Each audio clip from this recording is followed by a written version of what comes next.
तर काल माननीय अजितदादा पवार यांनी सादर केलेलं महाराष्ट्र सरकारचं जे बजेट आहे, हे बजेट सामाजिक न्याय, आर्थिक न्याय आणि महिला, दलित, आदिवासी, युवक, शेतकरी आणि सर्वांनाच न्याय देणार अशा पद्धतीचं बजेट आहे। या बजेटमुळे महाराष्ट्राचा जो विकास आहे तो विकास हा गतीने होणार आहे आणि हा महिना आहे जून महिना, जून महिना आणि आता मजबूत होणार आहे महाराष्ट्रातली बहिणा, म्हणजे महाराष्ट्रातल्या मुलींना, महिलांना न्याय देणार अशा पद्धतीचे बजेट आहे। या बजेटला रिपब्लिकन पार्टी ऑफ इंडियाचा पूर्णपणे पाठिंबा आहे आणि भारत सरकारकडून ज्या योजना ते भारत सरकारकडे पाठवतील या योजनाला मंजुरी मिळवून देण्यासाठी माननीय नरेंद्र मोदी सरकारमधला मंत्री म्हणून मी नक्की प्रयत्न करणार आहे। माझ्या मंत्रालयाच्या ज्या स्कीम्स आहेत त्या स्कीम महाराष्ट्रामध्ये आणण्यासाठी मी प्रयत्न करणार आहे। आज आमची महाराष्ट्र कमिटीची बैठक झाली आणि त्या कमिटीमध्ये आम्ही अशी मागणी केलेली आहे की रिपब्लिकन पार्टी ऑफ इंडियाला येणाऱ्या विस्तारामध्ये एक मंत्रिपद मिळालं पाहिजे, त्याचबरोबर एक विधान परिषद सदस्यपद मिळालं पाहिजे, त्याचबरोबर महामंडळाची 2 चेअरमन पदं आणि जिल्ह्याच्या कमिटी आहेत, तालुक्याच्या कमिटी आहेत, त्याच्यामध्ये आरपीआयला रिप्रेझेंटेटिव्ह मिळालं पाहिजे अशा पद्धतीची मागणी करण्यात आलेली आहे।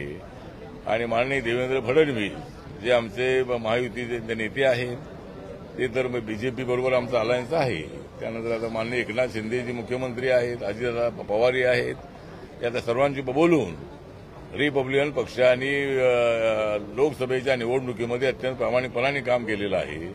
17 जागा निवडून आणण्यामध्ये रिपब्लिकन पक्षाचा मोठा वाटा आहे।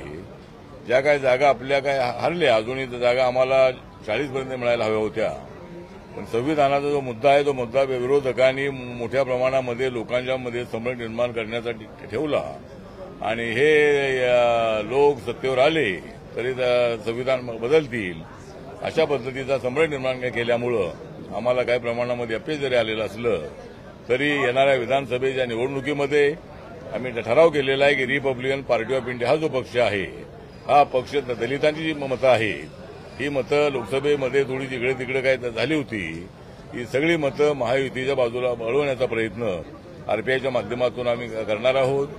पण आरपीआयला सत्तेचा वाटा मिळाला पाहिजे, दलित मतं आपल्या बाजूला आणण्यासाठी प्रयत्न झाला पाहिजे, या दृष्टिकोनातून आम्ही महायुतीच्या नेत्यांची चर्चा करणार आहोत। आणि येणारी जी विधानसभा आहे त्या विधानसभेच्या निवडणुकीमध्ये आम्हाला 170 ते 180 जागा मिळतील असा आम्हाला पूर्णपणे विश्वास आहे। जो बजट आया है किस तरह से देख रहे हैं और महिलाओं के लिए खासकर एक स्कीम लाई है सरकार? हाँ, तो मतलब जो महाराष्ट्र सरकार ने माननीय अजितदादा पवार जी ने जो बजट कल पेश किया है, ये बजट सामाजिक न्याय के साथ साथ आर्थिक न्याय देने वाला बजट है। ये महिलाएं है, लड़कियां है, युवा है, किसान है, दलित है, आदिवासी है, ओबीसी, ऐसे सब लोगों को न्याय देने वाला ये बजट है और इसीलिए इस बजट का मैं स्वागत करता हूं। और लोकसभा में रिपब्लिकन पार्टी ऑफ इंडिया के कार्यकर्ताओं ने बहुत मेहनत करके हमारे महायुति के 17 उम्मीदवार चुनकर लाए हैं। हमें 40 सीट चुनकर आने की संभावना थी, आशा थी, लेकिन ये अपोजिशन ने मतलब जो मुद्दा संविधान का मुद्दा है, लोगों में संभ्रम निर्माण करने का काम किया, तो लोगों के साथ ब्लैकमेल करने का काम किया और मतलब दलित वोट है, माइनॉरिटी का वोट है, उसको डिस्टर्ब करने का प्रयत्न इन लोगों ने किया था। इसीलिए हमारी सीट कुछ कम जरूर आई है, लेकिन जो वोटिंग में मिला है ये वोटिंग महाविकास आघाड़ी और महायुति का आगे पीछे वोटिंग है। इसीलिए विधानसभा के चुनाव में रिपब्लिकन पार्टी ऑफ इंडिया पूरी ताकत से महायुति के साथ रहेगी, लेकिन रिपब्लिकन पार्टी को एक 8-10 सीटें विधानसभा की मिलनी चाहिए। आने वाले विस्तार में आरपीआई को एक मंत्रिपद मिलना चाहिए, एक विधान परिषद मिलना चाहिए, महामंडल के भी जो चेयरमैन पद 1-2 में मिलना चाहिए। इसी तरह की हमारी मांग है और दलित वोटों को बड़ी संख्या में अपने तरफ खींचने का प्रयत्न इस वक्त हम सब लोग करने वाले हैं और आने वाली विधानसभा के चुनाव में 170 से लेकर 180 तक सीटें हमारी आएगी, ऐसा हमें पूरा विश्वास है।